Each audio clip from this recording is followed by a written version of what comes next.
magsinigang tayo ng native na manok. Ayan. At lalagyan siya natin ng konting patis ngayon. Ayan, nilagyan na natin ng patis at black pepper. At ito ngayon, lagyan natin ng kamatis.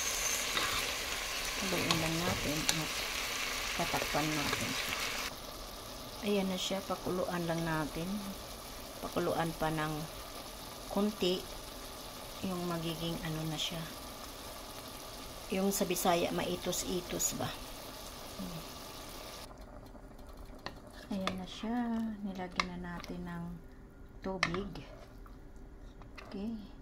Hintayin lang natin kumulo. Saka natin ilagay yung sitaw at saka yung sili na mahaba. Ayan, kulong-kulo na siya. Lalagyan na natin ng sinigang mix. Kasi gusto ng anak ko yung maasim. Ramdam niya yung asim.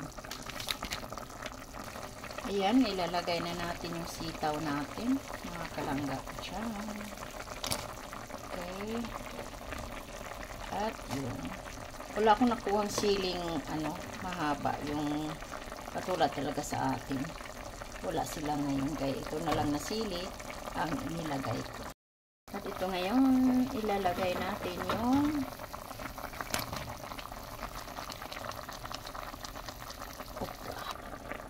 ayan, ang nilagay ko sa kanya ay Romanian lettuce.